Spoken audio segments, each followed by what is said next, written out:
The No.1 Commando was a unit of the British Commandos and part of the British Army during the Second World War. It was raised in 1940 from the ranks of the existing independent companies. Operationally, they carried out a series of small-scale cross-channel raids and spearheaded the Operation Torch landings in North Africa. They were then sent to the India as part of the 3rd Commando Brigade and took part in operations in the Burma campaign. During the Second World War, only 8 commandos were recipients of the Victoria Cross. 2 of the 8 were from No.1 Commando. After the war, they were sent to reoccupy Hong Kong before being amalgamated with No.5 Commando and became known as No.1 5th Commando. The amalgamated No.1 5th Commando was disbanded in 1947.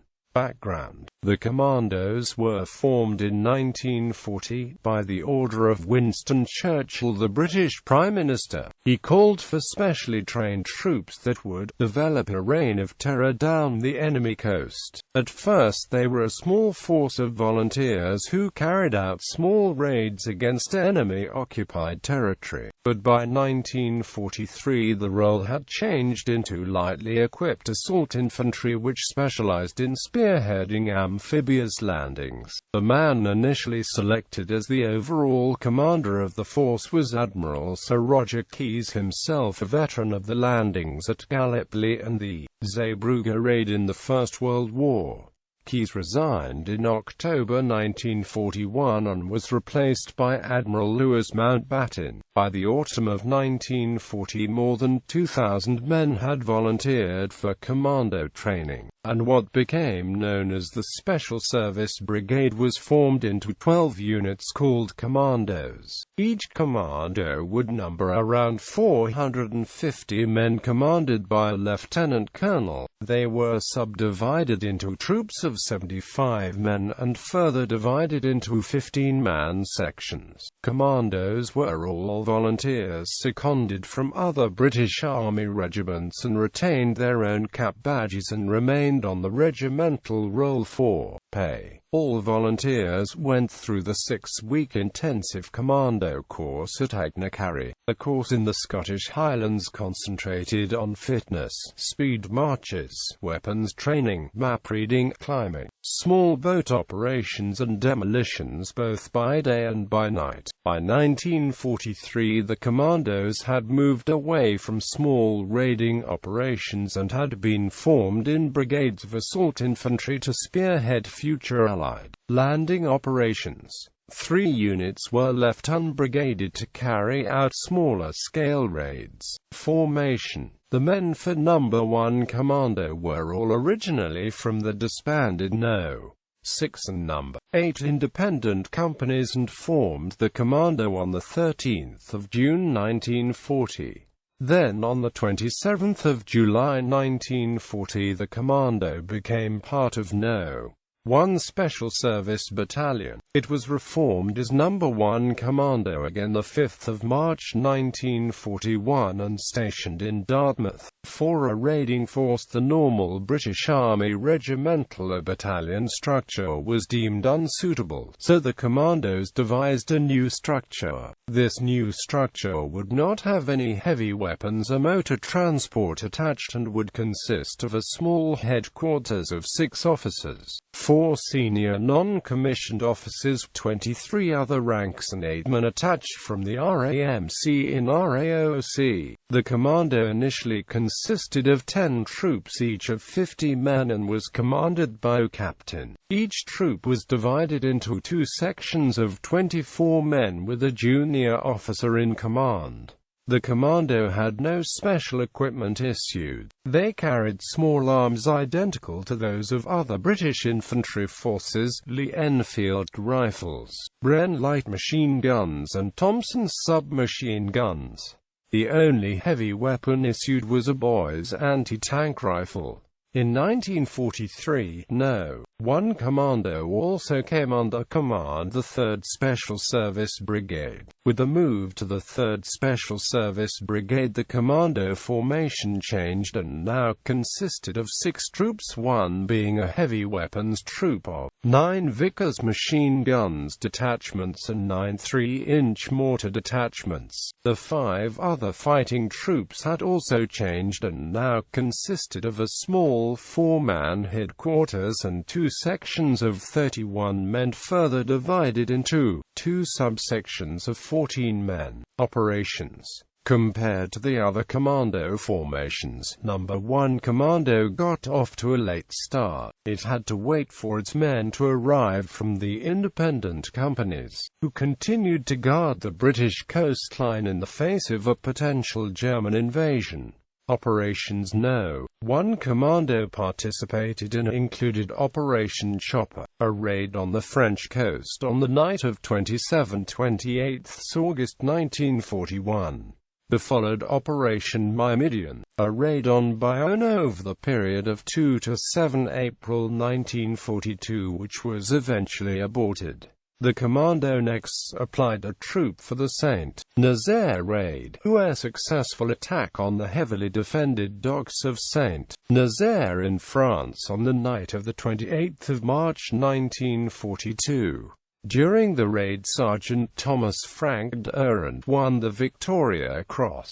The award was unique. He is the only soldier to receive the Victoria Cross for a naval action, and in that it was recommended by the enemy. The Commando then withdrew from raiding operations to prepare for the Operation Torch landings in North Africa in November 1942. During Operation Torch, No. 1 Commando became the first unit to wear the Commando Green Beret. During the Tunisia campaign, the Commando got involved in First Battle of Sejanani between February and March 1943. After a short stay regrouping in England, the command sailed for India. From September 1944 it fought as part of 3 Commando Brigade in Burma and the Arakan. One notable engagement was Battle of Hill 170 at Kangor. Kangor became one of the most intense battles of the whole Burma campaign, and during the fighting Lieutenant George Arthur Noland earned the Commando's second Victoria Cross. In March 1945 the Commando withdrew back to India to prepare for Operation Zipper, the planned invasion of Malaya. The war ended before the Zipper landing could take place, and the Commando went to liberate Hong Kong instead. Disbandment. Following the end of the war, No. 1 Commando undertook garrison duties in Hong Kong. As the demobilization process occurred, the unit's numbers began to dwindle and it was amalgamated with No. 5 Commando. In 1946 the decision was made to disband the Army Commandos, and subsequently the 3 Commando Brigade became a formation of the Royal Marines, which continues to exist today. As a result, No.1 5th Commando was formed on 23 March 1946 and disbanded in February 1947. Victoria Cross recipients: Sergeant Thomas Frank Durand, Victoria Cross citation, for great gallantry, skill and devotion to duty when in charge of a Lewis gun in HM Motor Launch 306 in the St. Nazaire raid on 28 March 1942.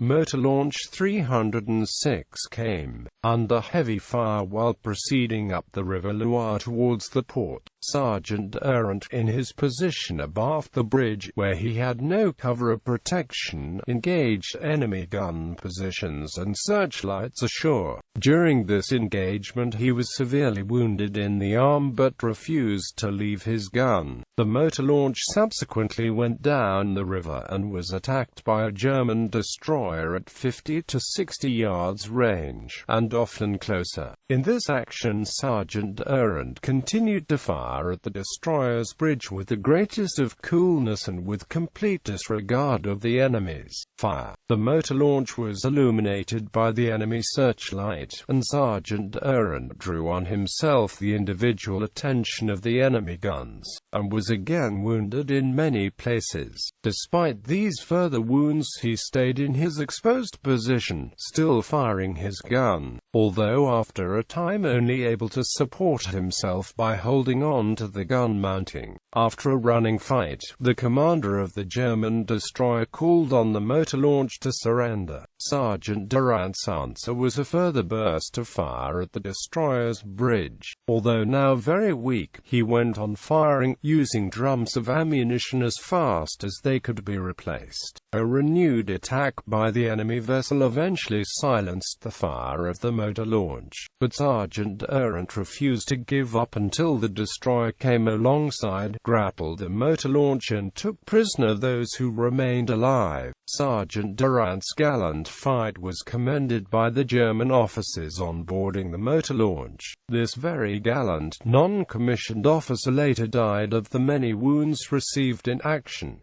Lieutenant George Noland, Victoria Cross citation. In Burma on the 31st of January 1945, near Kangor, Lieutenant Noland was commanding the forward platoon of a troop positioned on the extreme north of a hill which was subjected to very heavy and repeated enemy attacks throughout the whole day. Before the first attack started, Lieutenant Noland's platoon was heavily mortared and machine-gunned. Yet he moved about among his men, keeping them alert and encouraging them, though under fire himself at the time. When the enemy, some 300 strong in all, made the first assault, they concentrated all their effects on his platoon of 24 men, but in spite of the ferocity of the attack, he moved about from trench to trench, distributing ammunition, and firing his rifle and throwing grenades at the enemy, often from completely exposed positions.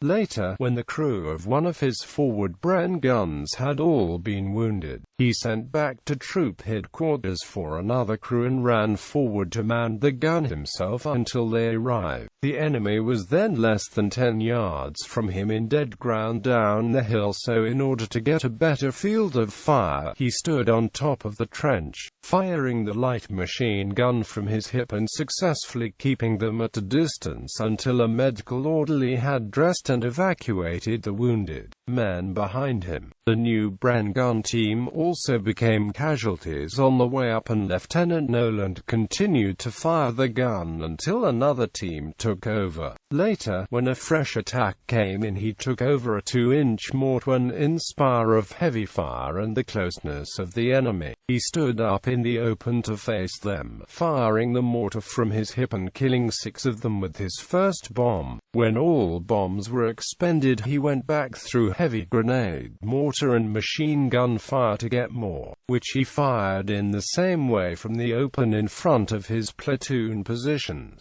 When those bombs were finished, he went back to his own trench and, still standing up, fired his rifle at them. Being hard-pressed and with the enemy closing in on him from only 10 yards away, he had no time to recharge his magazine. Snatching up the Tommy gun of a casualty, he sprayed the enemy and was mortally wounded, stemming this assault, though not before he had killed and wounded many of the enemy. Such was the inspiration of his magnificent heroism, that, though 14 out of 24 of his platoon became casualties at an early stage, and 6 of his positions were overrun by the enemy, his men held on through 12 hours of continuous and fierce fighting until reinforcements arrived. If this northern end of the hill had fallen, the rest of the hill would have been in danger. The beachhead dominated by the enemy and other units farther inland, cut off from the source of supplies. As it was, the final successful counter-attack was later launched from the vital ground which Lieutenant Noland had taken such a gallant part in holding. Battle Honours. The following battle honours were awarded to the British Commandos during the Second World War.